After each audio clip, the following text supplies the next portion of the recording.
نحمده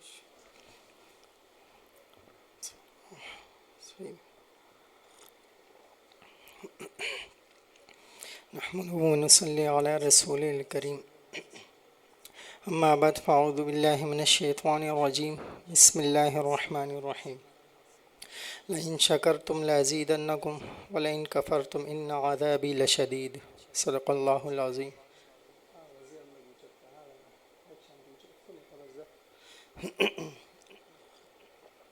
جیسا اللہ تعالیٰ نے کہا کہ جو شکر کرتا ہے، جو شکر اختیار کرتا ہے، تو اللہ تعالیٰ کیا کرتے ہیں کہ اس نعمت کو بڑھا دیتے ہیں. وہ کسی بھی کوئی بھی نعمت ہو. تو آج دل میں آیا چونکہ رمضان چل رہا ہے تو خصوصاً خواتین، مرد بھی ایسے ہیں لیکن خواتین کیا کرتی ہیں، مثال کے طور پر پکوڑے بنا رہے ہیں، اب اس کا تیل جو ہے وہ نکالا نہیں ہے، ڈائریکٹ ایسے ہی نکال دیا، کڑھائی سے نکالا اور ڈائریکٹ جو ہے وہ کسی برتن میں ڈال دیا، تو اس سے جو تیل جو نکلتا ہے تو وہ سارا ضائع ہوتا جاتا ہے، اب وہ کام میں تو نہیں آتا ہے. تو ہمیں ان چھوٹی چھوٹی چیزوں کا پتہ نہیں ہوتا ہے. تو اللہ تعالیٰ نے کیا کہا ہے کہ لئن شکرتم لازیدنکم، ٹھیک ہے، جو شکر اختیار کرے گا، جو شکر کرے گا تو پھر کیا ہوگا اس کے بدلے میں، اس کو بڑھا دیا جائے گا. جو رزق کا شکر ادا کرتا ہے تو اللہ تعالیٰ اس کو بڑھا دیتے ہیں، اور جو لوگ ناشکرے ہوتے ہیں، جو اس کا شکر ادا نہیں کرتے ہیں، تو پھر آخر وقت میں پھر کچھ عرصے کے بعد بعض دفعہ انسان بھول جاتا ہے، بڑھاپے میں جا کر پھر ایک ٹائم آتا ہے کہ وہ اس نعمت کے لیے ترست رہے ہیں. پھر میں نے اس دن بھی ایک ساتھی کو شاید کہا تھا کہ ہم چھوٹے تھے بہت، تو ایک کرکٹ جو جیسے دوست کھیلتے ہیں، تو ہمارے ساتھ ایک شخص تھا، وہ کیا کرتا تھا اس ٹائم، وہ سندھ میں، تو وہ جو مین پوڑی وغیرہ ہوتے یا پان وغیرہ کھاتے، تو بچے کو اس ٹائم تو 1 روپیہ اور 2 روپے کے جو نوٹ ہوتے تھے وہ بہت بڑی چیز ہوتی تھی، 1 روپیہ 2 روپیہ 20-25 سال پہلے. تو وہ کسی کو دیتا تھا کوئی چیز منگانے کے لیے، تو جب واپس کوئی مثال کے طور پر 5 روپے دیے اور 2-3 روپے کی چیز آئی تو 1-2 روپیہ بچا، تو وہ کیا کرتا تھا، وہ شو مارنے کے لیے کہ میرے پاس تو پیسے، وہ پھاڑ کے پھینک دیتا تھا. تو ابھی حالانکہ 20-25 سال پہلے کی بات ہے، ابھی کچھ دن پہلے ہی میں نے کسی سے کوئی بات کی، میں نے کہا اب پتہ نہیں اس بندے کا کیا حال ہوگا، وہ ان پیسوں کے لیے ترس رہا ہوگا.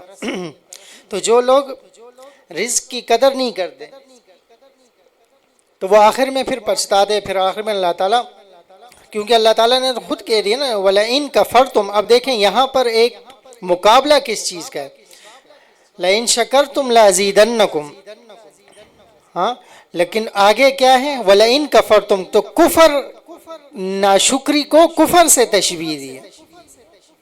تو یعنی اتنی خطرناک چیز ہے. بعض دفعہ انسان جب ناشکرا ہوتا ہے کسی چیز کا، انسان اپنے ایمان کا جب ناشکرا ہوتا ہے تو اللہ تعالیٰ نے کفر سے تشبیہ دی ہے، تو ایمان اس کا چلا جاتا ہے، آخر میں مرتد ہو جاتا ہے.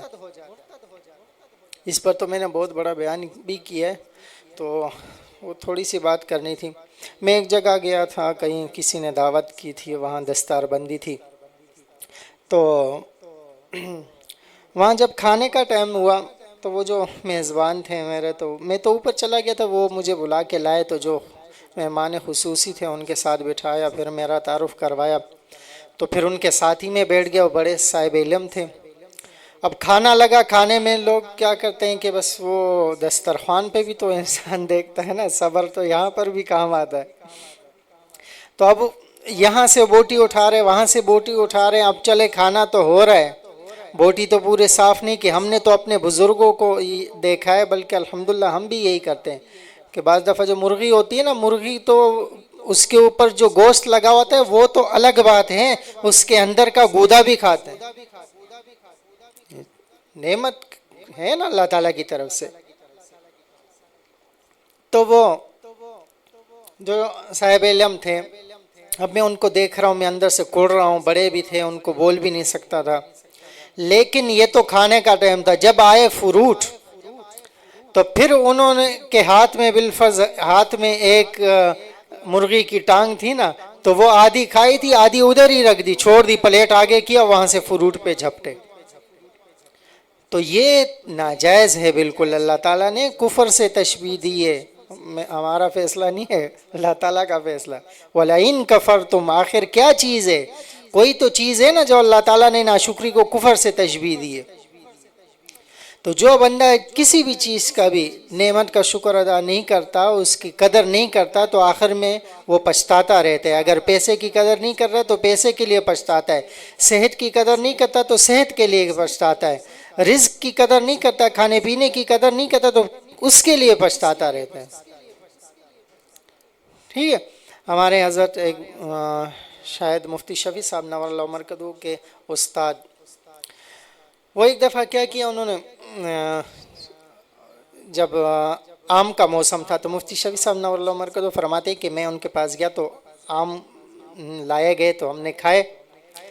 تو جب آم ختم ہو گئے، اس کے چھلکے بچ گئے تھے، گٹھلیاں بچ گئی تھی. تو حضرت نے فرمایا مفتی صاحب نے کہ میں چونکہ شاگرد تھا وہ اٹھانے لگا، تو حضرت نے فرمایا ان کے استاد نے کہ مفتی شفیع تمہیں یہ آم کے چھلکے اور گٹھلیاں پھینکنے کا طریقہ آتا ہے؟ مجھے حضرت کہ اس کا کیا طریقہ ہے؟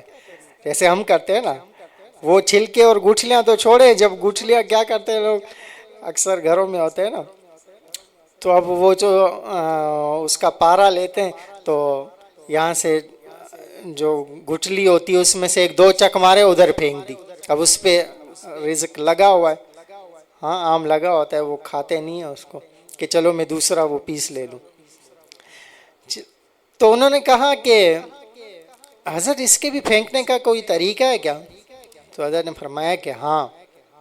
پھر اٹھایا اس کو، تو وہ چھلکے اٹھا کے لے کے گئے، وہاں پر جیسے سائڈ میں کوئی جگہ تھی وہاں پر رکھے اور گٹھلیاں الگ رکھی. ایک تو انہوں نے یہ کا بات کہی کہ ہمارے پڑوسی جو ہے وہ غریب ہیں، تو جب یہ یہاں پر گھر کے قریب دیکھیں گے تو وہ بچے کھا تو نہیں سکیں گے، تو دل میں کوڑیں گے کہ کاش ہمارے پاس بھی ہوتا، تو ان کو تکلیف ہوگی. کیا اللہ والوں کی کیا نظر ہوتی ہے خاص. ایک تو یہ بات. دوسری بات یہ کہ یہ تو ہم پھینک دیتے سائڈ میں، اگر ایسے رستے میں پھینک دے تو لوگوں کے پیر آئیں گے، بس خراب ہو جائیں گے. انہوں نے فرمایا کہ میں ایک جگہ کوئی جگہ تھی وہاں سے بکریاں گزرتی تھی، تو میں ان کے رستے میں ڈال دیتا ہوں